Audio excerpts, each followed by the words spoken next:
জয় হিন্দ বন্ধুরা। দেখো, এ, তোমাদের প্রাইমারি শিক্ষক নিয়োগ ইন্টারভিউয়ের প্রস্তুতির আজকে আমাদের পর্ব 16। এর আগে আমরা বেশ কিছু ক্লাস করিয়েছি, আশা করছি তোমরা প্রত্যেকেই সেই ক্লাসগুলো দিয়ে রেখেছো। এবং আজকে তোমাদের প্রত্যেকেই অগ্নিবীণা ইনস্টিটিউশনে স্বাগত এবং নতুন বছরে তোমাদেরকে স্বাগত জানাই। আমাদের ডেসক্রিপশনে আমাদের টেলিগ্রাম চ্যানেল এবং হোয়াটসঅ্যাপ চ্যানেলের লিঙ্ক দেওয়া থাকে, তো সেখানে তোমরা লিঙ্ক থেকে যদি তোমাদের প্রয়োজন থাকে তাহলে জয়েন হতে পারো। তোমাদেরকে আরেকটি গুরুত্বপূর্ণ তথ্য দিয়ে রাখি, আমরা যে পিডিএফ থেকে ক্লাসটা করাচ্ছি এই পিডিএফটা কিন্তু তোমাদের জন্য সেলের একটা অপশান রাখা হয়েছে, তো তোমরা চাইলে এই পিডিএফটা পারচেস করতে পারো। তো পিডিএফ যদি পারচেস করতে চাও তাহলে ডেসক্রিপশনে একটা ফোন নাম্বার দেওয়া থাকবে, সেখানে হোয়াটসঅ্যাপ করবে যে নিড, সেখানে লিখবে হোয়াটসঅ্যাপে গিয়ে যে আমাদের প্রাইমারি টেটের পিডিএফটা দরকার, এটার প্রাইস পড়বে 99 রুপিস। বেশ, দেখো আজকের প্রথম যে কোশ্চেন্সটা আছে সেটা হচ্ছে পাড়ায় শিক্ষালয় বা খোলা আকাশের নিচে আলো বাতাস নিয়ে যে শিক্ষা, সেইটা কী জিনিস সেটা সম্বন্ধে আমাদেরকে আজকে আমরা জানবো। আজকের প্রথম টপিক থাকবে আমাদের এইটা। প্রথম যেটা তোমাদের 15 নম্বর ক্লাস ছিল সেখানে আমরা দুটো টপিক অলরেডি আলোচনা করেছি, সেখানে আজকে এটা আমাদের নতুন টপিক 3। তো সেখানে আমরা প্রথমেই জানবো যে পাড়াই শিক্ষালয় কী। দেখো, পাড়াই শিক্ষালয় হলো পশ্চিমবঙ্গ সরকারের একটি প্রকল্প, ঠিক বলবো না, পশ্চিমবঙ্গ সরকারের একটা অভিনব উদ্যোগ। কী উদ্যোগ? এটা ছিল মূলত কোভিড-19 যেটা হয়েছিল বা অতিমারি বা মহামারীর সময়ে স্কুল বন্ধ ছিল, প্রত্যেকেই তোমরা জানো। সেই কারণে শিক্ষার্থীদের পড়াশোনার কিন্তু অপূরণীয় একটা ক্ষতি হয়েছে। সেই ক্ষতি যাতে না হয় সেই ক্ষতিপূরণের দিকটার জন্য এই পাড়ায় শিক্ষালয় পদ্ধতিটা চালু হয়, যেটাকে বলেছে নেইবারহুড স্কুল। এর মাধ্যমে স্কুলের 4 দেওয়ালের বাইরে কী করা হলো, পাড়ার খেলার মাঠ, গাছের নিচে, পার্কে ছোট ছোট দলে ভাগ করে নিয়ে স্বাস্থ্যবিধি মেনে কিন্তু শিশুদের পাঠদান করা হতো। এবার এখানে আমাদের জানতে হবে যে এর মেন থিঙ্কিং কী ছিল। দেখো, এর মূল উদ্দেশ্য হলো যে দীর্ঘদিন স্কুল বন্ধ থাকার ফলে শিশুদের মধ্যে শিখন ঘাটতি বা গ্যাপ তৈরি হয়েছিল, তা পূরণ করাই ছিল এর লক্ষ্য, এবং তাদের পুনরায় স্কিলমুখী বা স্কুলমুখী করে তোলা। এবার এই যে ইয়েটা নেওয়া হয়েছিল, তো সেটার সালটা কত সাল ছিল এটা তোমাদেরকে জিজ্ঞাসা করতে হতে পারে। এটা ছিল 7ই ফেব্রুয়ারি 2022 সালে কিন্তু, এবং এটার লক্ষ্য ছিল কি, যে প্রি প্রাইমারি থেকে ক্লাস 7 পর্যন্ত লক্ষ্য ছিল, এবং এর স্থান ছিল খোলা আকাশ বা মুক্ত পরিবেশ, ওপেন এয়ারে হতো। এবং এখানে সুবিধা কী ছিল, মিড ডে মিল ও স্বাস্থ্য পরীক্ষা, হেলথ চেক আপ, এর মধ্যে সুবিধা কিন্তু ছিল। এবার এর কনসেপ্ট বা ধারণা প্রবাহগুলো আমরা একটু একটু করে জানব। যে এই পাড়ায় শিক্ষালয় গভর্নমেন্ট ইনিশিয়েটিভ ছিল, লোকাল কমিউনিটি বা পাড়ার মধ্যে থেকে হতো, ওপেন স্পেসে হতো, জয়ফুল লার্নিং ছিল, এর কিন্তু প্রত্যেকটা এক একটা পার্ট। এছাড়াও ডিফারেন্ট ইম্পর্টেন্ট আরও কিছু গুরুত্বপূর্ণ বিষয় ছিল। এখানে কমিউনিটি ডেভেলপমেন্ট বা ইনভলভমেন্ট ছিল, কমিউনিটি ইনভলভমেন্ট ছিল। এই প্রকল্পে স্থানীয় ক্লাব, স্বনির্ভর গোষ্ঠী, অভিভাবক, মায়েদের সক্রিয় কিন্তু অংশগ্রহণ সুনিশ্চিত করা ছিল এই প্রকল্পের অন্যতম লক্ষ্য। সোশ্যাল এবং ইমোশনাল লার্নিং এর মধ্যে ডেভেলপ হয়েছিল। শুধু পুঁথিগত বিদ্যে নয়, নাচ গান আবৃত্তি খেলাধুলার মাধ্যমেও শিশুদের মানসিক স্বাস্থ্যের বিকাশ ঘটানো কিন্তু সম্ভব। একটা অন্যতম ডিফারেন্ট পয়েন্টের মধ্যে একটা হচ্ছে হেলথ সেফটি। হেলথ সেফটি কীভাবে, কোভিড বিধি মেনে মাস্ক পরা, স্যানিটাইজার ব্যবহার করা বাধ্যতামূলক ছিল এই পাড়ায় শিক্ষালয় পদ্ধতির মধ্যে দিয়ে। এবার তোমাদের একটা ইন্টারভিউয়ের জন্য একটা অবশ্যই জিজ্ঞাসা করবে সেই রকম একটা কোশ্চেন হচ্ছে যে ট্র্যাডিশনাল ক্লাসরুম আর পাড়াই শিক্ষালয়, এই দুটোর মধ্যে মেজর পার্থক্যগুলো বলো। দেখো, এই পার্থক্য যদি আমরা আলোচনা করি তাহলে আমরা যেটা প্রথমেই দেখতে পারবো, প্রথমে ইনভায়রনমেন্টে দেখতে হবে। ইনভায়রনমেন্টটা কি, ট্র্যাডিশনাল ক্লাসরুম দেখবে যেটা হয় আমাদের, যেটা সাধারণ ক্লাসরুমে আমরা যেখানে ক্লাস করি সেটা দেখবে 4 দেওয়ালের মধ্যে আবদ্ধ। আর পাড়াই শিক্ষালয়ে এটা কিন্তু প্রকৃতির আকাশ প্রকৃতির মাঝে ওপেন এয়ারে বা নেচারের মধ্যে ক্লাস। এই যে পাড়াই শিক্ষালয়, এই যে নেচারের ক্লাস, এইটা রবীন্দ্রনাথ ঠাকুরের আদর্শের বলতে পারো তুমি। বেশ, এর মেথড কি? এর মেথড হচ্ছে ফর্মাল মেথড বা প্রথাগত পদ্ধতি, আর এটা হচ্ছে পাড়ায় শিক্ষালয়টা হচ্ছে ইনফর্মাল বা খেলার ছলে শিক্ষা পদ্ধতি। ফোকাস কি? সিলেবাস শেষ করা ট্র্যাডিশনাল মেথডে, আর পাড়ায় শিক্ষালয়ে স্কুল ভীতি দূর করা এবং সামাজিক মেলামেশা মধ্যে করা। এবার এর থেকে কি কি কোশ্চেন আসতে পারে সেগুলো আমরা 5টি সম্ভাব্য পাড়ায় শিক্ষালয় থেকে কী কোশ্চেন আসতে পারে সেগুলো নিয়ে তোমাদের সাথে একটু আলোচনা করছি। পাড়ায় শিক্ষালয় কবে লঞ্চ হয়? আমি আগেই উত্তর দিয়েছি।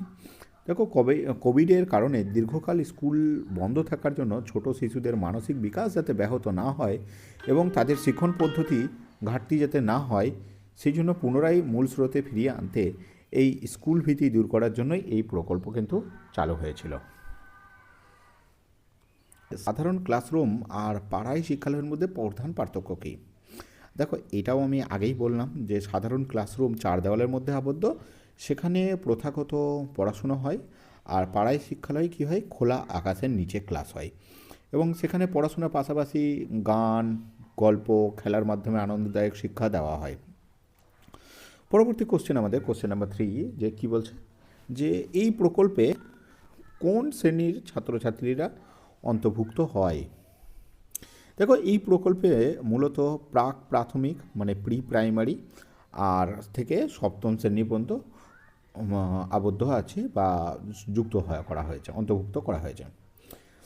এবার পরবর্তী কোশ্চেন আমরা দেখছি যে একজন শিক্ষক হিসেবে পাড়ায় শিক্ষালয় নিয়ে আপনার ভূমিকা কী হবে? দেখো, সেখানে তোমাকে বলতে হবে যে একজন নির্দেশের চেয়ে বন্ধুর মতো হওয়া বেশি ভালো। আমি শিশুদের ভয় ভাঙিয়ে তাদের সাথে মিশবো, স্বাস্থ্যবিধি মেনে চলতে বলবো এবং গল্পের ছলে তাদের পড়া বুঝিয়ে দেব যাতে তারা আবার পড়াশোনার প্রতি আগ্রহ পায়।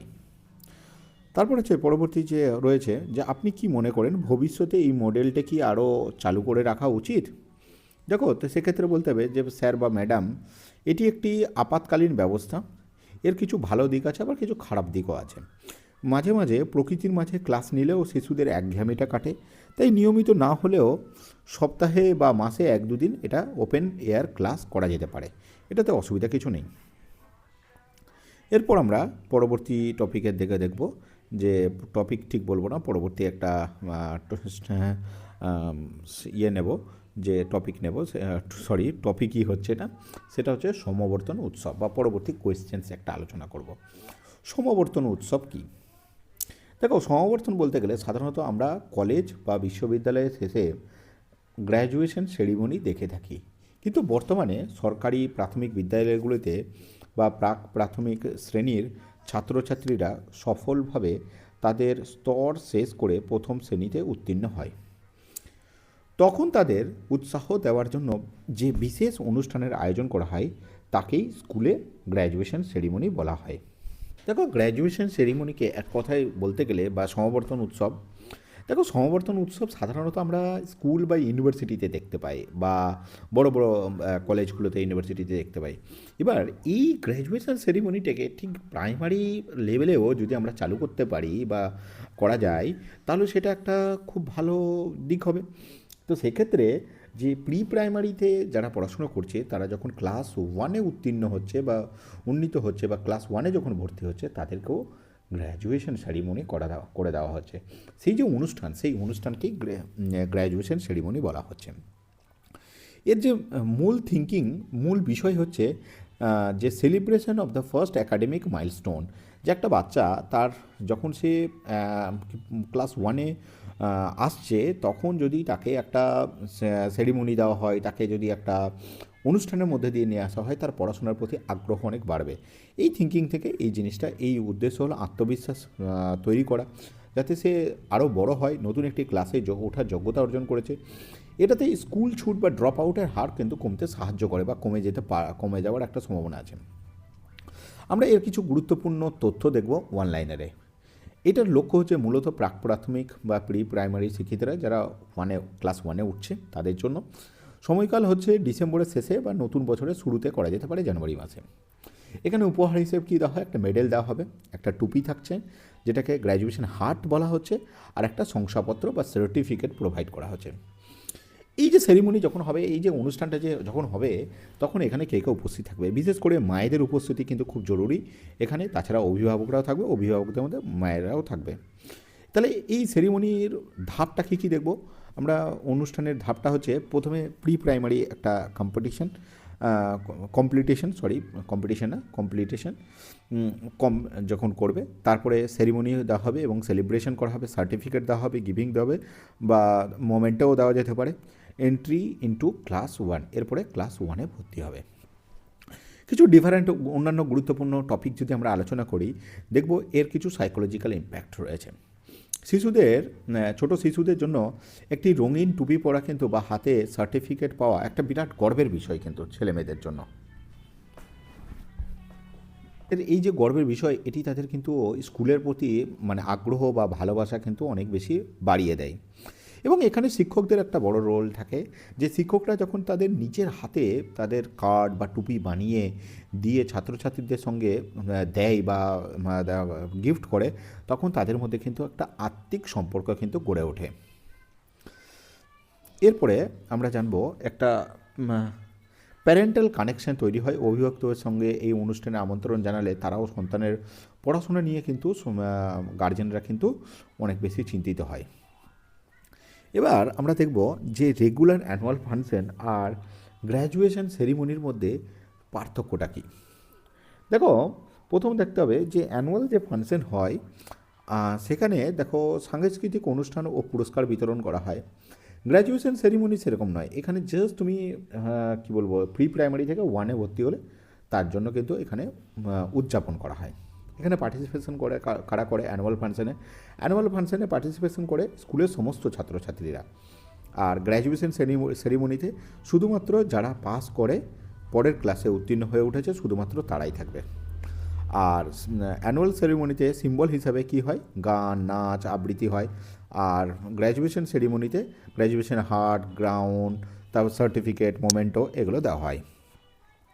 এবার এখান থেকে কিছু কোশ্চেন্স রয়েছে, যেগুলো 1 লাইনার কোশ্চেন, সেগুলো আমি তোমাদের সাথে একটু আলোচনা করে দিই।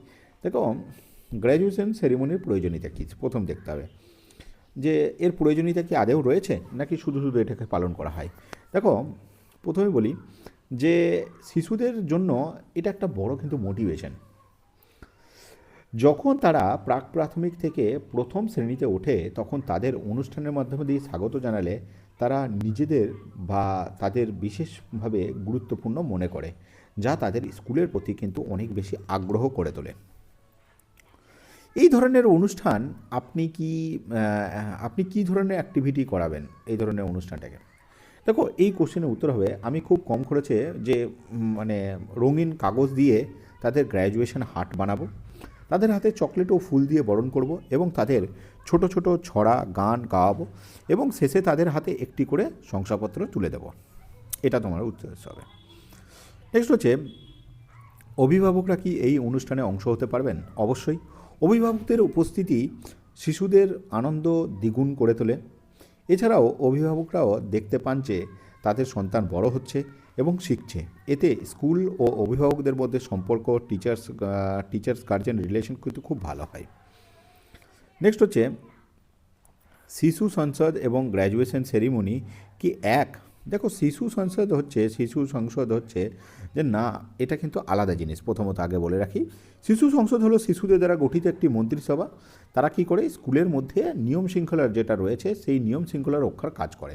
আর গ্র্যাজুয়েশন সেরিমনি হচ্ছে একটা উৎসব, যেটা একটা শ্রেণী থেকে আরেকটা শ্রেণীতেও উত্তীর্ণ হওয়াকে উজ্জীবন করা হয়। পরবর্তী কোশ্চেন হচ্ছে, এই অনুষ্ঠান কি ড্রপ আউট কমাতে সাহায্য করবে? হ্যাঁ, অবশ্যই করবে। এই ধরনের আনন্দদায়ক অনুষ্ঠান শিশুদের মনে স্কুলের প্রতি ইতিবাচক ধারণা তৈরি করে, এবং তারা বুঝতে পারে যে স্কুল একটি আনন্দের জায়গা, ভয়ের জায়গা নয়। ফলে তারা নিয়মিত কিন্তু স্কুলে আসার চেষ্টা করবে বা আসে। এটা কিন্তু একটা গুরুত্বপূর্ণ পয়েন্ট, তোমাকে মনে রাখতে হবে। এরকম করে আমরা কিন্তু এক এক করে টপিক করব। এরপরে আমাদের যে টপিকটা রয়েছে সেটা হচ্ছে 5E মডেল। 5E মডেলটা কি আমাদেরকে প্রথমে জানতে হবে। দেখো, এর আগেও কিন্তু আমি তোমাদের আরেকটা ভিডিওতে কিন্তু 5E মডেল সম্বন্ধে কিন্তু বলেছিলাম। তো এইটাকে তোমরা একটা রিভিশন পার্ট হিসাবে নাও যে 5E মডেলটা কি। আমি এখান থেকে কোশ্চেন্সগুলোকে এই 5E মডেলের আজকে করাবো না, জাস্ট 5E মডেল যেহেতু একবার হয়েছে তাই আমি জাস্ট 5E মডেলটাকে রিভিশন হিসাবে নিচ্ছি। দেখো 5E মডেল হলো একটি গঠনবাদী বা শিক্ষণ মডেল, এবং যেখানে শিক্ষার্থীরা মুখস্থ করার পরিবর্তে নিজেরা সক্রিয়ভাবে অংশগ্রহণের মাধ্যমে কিন্তু জ্ঞান অর্জন করে। এই মডেলে পাঠদানের 5টি ধাপ রয়েছে, যার প্রতিটি ধাপ ইংরেজি ই অক্ষর দিয়ে শুরু হয়। এই ধাপের কিন্তু মূল বিষয় হলো learning by doing, constructing knowledge. এর মূল দর্শন হলো জ্ঞান বাইরে থেকে চাপিয়ে দেওয়া যায় না, শিক্ষার্থী তার পূর্ব অভিজ্ঞতার ভিত্তিতে নতুন জ্ঞান নির্মাণ করে। এবং কিন্তু কিছু ইম্পর্টেন্ট গুরুত্বপূর্ণ তথ্য বলে দিই, যে 1997 সালে BSCS biological science and curriculum study এবং রজার পাইবি এটি তৈরি করেন 5E মডেলটা। আর এটার ভিত্তি ছিল নিমিত্তিবাদ আর গঠনবাদ বা নিমিত্তিবাদ। এর কেন্দ্রবিন্দু ছিল শিক্ষার্থী এবং শিক্ষক। অনুসন্ধান এবং আবিষ্কার এর মূল মন্ত্র হচ্ছে 5E মডেলে। এবার 5E মডেলের ধাপগুলো আমরা পরপর দেখব। 5E মডেলের প্রথম ধাপ হচ্ছে এনগেজ করা। প্রথমে একটা তোমাকে ছেলেমেয়েদেরকে কিন্তু এনগেজ করতে হবে, তারপর সেটার বিষয়ে কি জানে না জানে সেইটাকে মানে তোমাকে এনগেজ। দেখো এইটা আমি খুব সহজ ভাষায় যদি তোমাদেরকে বলতে চাই, তাহলে হচ্ছে ধরো কোনো একটা টপিক তুমি যখন পড়াবে, তাহলে সেই টপিকটার উপরে না প্রথমে আগে ছাত্রমেয়েদের মধ্যে আগ্রহ করে তুলতে হবে, যে সেটার প্রতি ইন্টারেস্ট জাগাতে হবে। সেই ইন্টারেস্ট জাগানোটাকেই আমরা এনগেজ বলছি বা নিয়োজিত বলছি। মানে তোমাকে মানে সেই টপিকটাই ঢোকার জন্য এটা বিভিন্ন রকম উদাহরণ দিয়ে সেই টপিকের উপরে আসতে হবে, সেটাকে এনগেজ করা, ছেলেমেয়েদেরকে কানেক্ট করা। নেক্সট হচ্ছে সেইটা নিয়ে কিছু কোয়েশ্চেন্স করা, অনুসন্ধান করা। তারপরে সেই মেন টপিকে নিয়ে এসে সেটাতে ব্যাখ্যা করা, তারপরে এলাবোরেট করা, সেটাকে আরও বিস্তৃত করা। নেক্সট হচ্ছে মূল্যায়ন করা বা এভালুয়েট করা। এবার 5E মডেলের মেন রোলগুলোকে আমি খুব সহজ ভাষায় আরেকটু বিস্তারিতভাবে বলে দিই। দেখো, এনগেজ মানে আগ্রহ সৃষ্টি করা, এটা হচ্ছে কৌতূহল জাগানো হয় বা প্রশ্ন করা হয়, পূর্ব জ্ঞান যাচাই করা হয়, এটা হচ্ছে শিক্ষকদের রোল। এবং শিক্ষার্থীদের কি হয়, এখানে আগ্রহ দেখায়, প্রশ্ন করে, এগুলো করে। আর তারপরে দেখব অন্বেষণ বা এক্সপ্লোরে কি হয়, এখানে সহায়তাকারী বা ফ্যাসিলিটেটর হিসাবে শিক্ষক কাজ করেন, এখানে TLM প্রোভাইড করেন, বা আরও তোমার যদি কিছু ইকুইপমেন্ট থাকে সেগুলো তুমি ইউজ করতে পারো। হাতে কলমে কাজ করার একটা শিক্ষার্থীরা সুযোগ পায় এবং সমস্যার সমাধান খোঁজে। পরবর্তীতে এক্সপ্লেন যখন করে, ধারণাগুলোকে শিক্ষক বুঝিয়ে বলেন এবং সংজ্ঞা দেন বিভিন্ন বিষয়ের, এবং স্টুডেন্ট কী করবে, নিজের ভাষায় তা লিখবে এবং বর্ণনা করে সে জানবে। এলাবোরেটে কী বলছে, এলাবোরেটে হচ্ছে এরপরে হচ্ছে এলাবোরেটে কী হচ্ছে, যে নতুন পরিস্থিতিতে সে জ্ঞান প্রয়োগ করতে বলবে বা বলেন। আর স্টুডেন্টরা কী করবে, অর্জিত জ্ঞান বাস্তব জীবনে প্রয়োগ করে দেখবে। লাস্ট হচ্ছে সেটা হচ্ছে মূল্যায়ন, এভালুয়েটে কী হচ্ছে, শিখন ফলাফল যাচাই করেন, ফর্মেটিভ অ্যাসেসমেন্ট করেন এবং নিজের মূল্যায়ন সেলফ অ্যাসেস করে থাকেন। এটা কেন গুরুত্বপূর্ণ সেটা আমাকে জানতে হবে। এটি শিক্ষার্থীর ক্রিটিক্যাল থিঙ্কিং বা বিচারমূলক ক্ষমতাকে কিন্তু বাড়ায়। এটি একঘেয়ে বা লেকচার মেথড বা বক্তৃতা পদ্ধতির সম্পূর্ণ বিপরীত। এটি বর্তমানে পাঠ্যপুস্তক আমার বই মডেলের উপরে কিন্তু ভিত্তি করেই এটা কিন্তু রচিত হয়েছে। এটা কিন্তু খুব গুরুত্বপূর্ণ একটা কিন্তু পয়েন্ট বা কোশ্চেন তোমরা বলতে পারো, যে আমার বই যে রয়েছে সেটা কোন মডেলের উপর রচিত। তোমাকে মনে রাখতে হবে 5E মডেল, যে বর্তমানে যে পাঠ্যপুস্তক রয়েছে এটা লেকচার মেথড বা যেটা আমরা লেকচার দিয়ে পড়াশোনা করাই, স্যার এলো, টেবিলে বসলো বা চেয়ারে বসলো, এই তোরা পর, এই পদ্ধতির, এই লেকচার টাইপের পদ্ধতির কিন্তু সম্পূর্ণ এটা কিন্তু বিপরীত, উল্টো। এটা তোমাদেরকে মনে রাখতে হবে। এটা ক্রিটিক্যাল থিঙ্কিংয়ের একটা বিষয়। কিন্তু আমি এখান থেকে তোমাকে আগেই বলেছিলাম, এখানে আমরা কোশ্চেন্সগুলো অ্যাভয়েড করে যাব, যে প্রাইমারি ক্লাসরুমে আপনি কিভাবে এনগেজ বা আগ্রহ সৃষ্টি করবেন। তো সেগুলো তোমরা কিন্তু একটু দেখে নিও। পুরো প্রত্যেকটা কোশ্চেন 5E মডেলে শিক্ষকের ভূমিকা, এলাবোরেট, প্রথাগত মডেলে মূল পার্থক্য, আমি এই কোশ্চেনগুলো কিন্তু শুধু জাস্ট অ্যাভয়েড করে গেলাম। তো তোমাদেরকে এই কোশ্চেনগুলো তোমরা একটু নিজে করার চেষ্টা করবে। এরপরের যে আমরা টপিকটা আছে সেটা হলো